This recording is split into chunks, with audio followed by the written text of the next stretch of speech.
everyone, welcome back to my channel. Today we are going to learn about coefficient of friction. Complete explanation देखेंगे अच्छा क्या हर सतह पर घर्षण समान होता है? Is friction the same for every surface? So let's find out in a simple and easy way. चलिए, फर्स्ट ऑफ ऑल डेफिनेशन क्या है? Coefficient of friction is the ratio of limiting friction to the normal reaction. है ना, मतलब सीमांत घर्षण बल, ये लिमिटिंग फ्रिक्शन, सीमांत घर्षण बल तथा अभिलंब प्रतिक्रिया नॉर्मल रिएक्शन के का रेशियो के अनुपात को घर्षण गुणांक कहते हैं. ठीक है, घर्षण गुणांक किसे कहते हैं? सीमांत घर्षण बल मतलब लिमिटिंग स्टैटिक फ्रिक्शन और तथा अभिलंब प्रतिक्रिया नॉर्मल रिएक्शन के अनुपात को के रेशियो को घर्षण गुणांक कोफिशिएंट ऑफ फ्रिक्शन कहते हैं. चलिए नेक्स्ट देखेंगे, इसका फॉर्मूला देखेंगे. देखिए म्यू बराबर फॉर्मूला क्या है? Mu equal to F upon N, जहाँ एफ देखिए म्यू क्या है? कोफिशिएंट ऑफ फ्रिक्शन, एफ क्या है? लिमिटिंग फ्रिक्शन और एन क्या है? Normal reaction. अपने पढ़ा है सीमांत घर्षण बल और अभिलंब सीमांत घर्षण बल और अभिलंब प्रतिक्रिया के अनुपात क्या कहलाता है? Coefficient of friction. ठीक है, तो इसका फॉर्मूला हो गया mu equal to F upon M. अब इसका सिंबल और यूनिट सिंबल देखिए, कोफिशिएंट ऑफ फ्रिक्शन को म्यू से डिनोट करते हैं. इसकी ऐसा यूनिट नो यूनिट, इसकी इसका कोई ऐसा ही मात्रक नहीं होता और ऐसा ही मात्रक नहीं होता तो ये डायमेंशन लेस कहलाती है.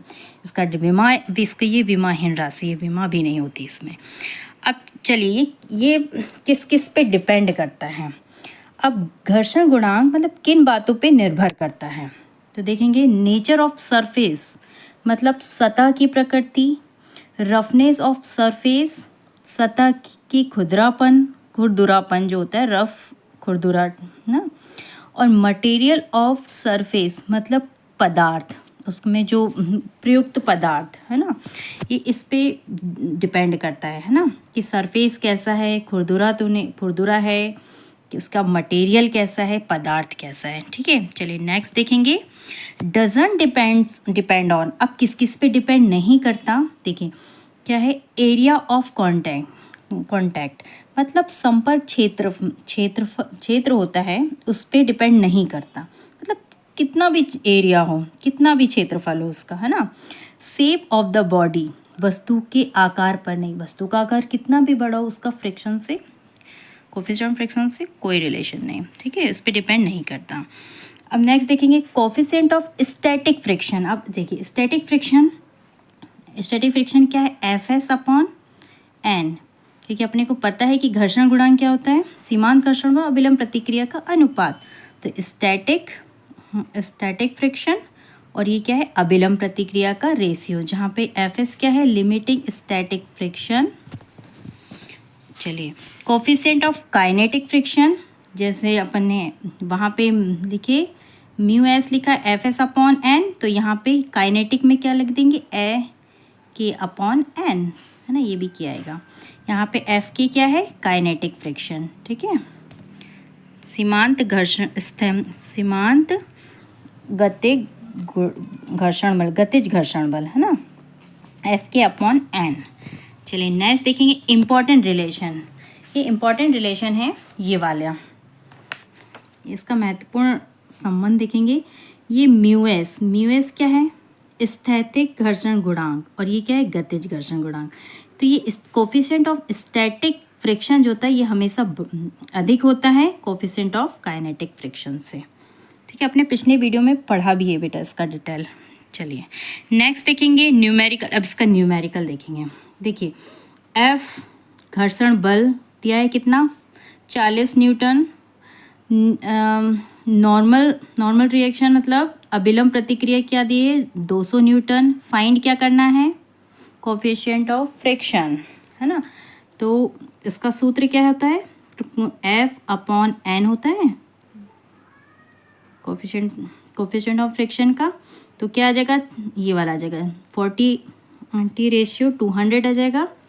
तो ये क्या होएगा? 0.2. ठीक है, आंसर। अब क्या है एप्लीकेशन। अब ये किस किस पे मतलब दैनिक जीवन में इसका कहाँ कहाँ उपयोग होता है, कहाँ कहाँ एप्लीकेबल होता है।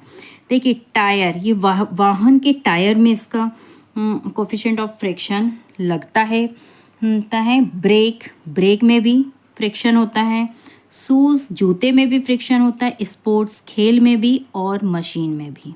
ठीक है, ये अपने दैनिक जीवन में हर दिन यूज़ होता है। ठीक है, चलिए, और ये याद रखिएगा सबसे मेन घर्षण गुणांक क्या है, म्यू एफ अपॉन एन।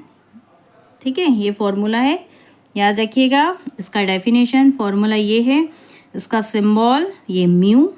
ठीक है, इसकी एसआई यूनिट नहीं होती है, और ये इम्पॉर्टेंट रिलेशन है। म्यू एस मतलब स्थैतिक फ्रिक्शन, स्थैतिक घर्षण गुणांक बड़ा होता है गतिज घर्षण गुणांक से। ठीक है, आगे आपको समझ में। चलिए, I hope you understood the concept of coefficient of friction.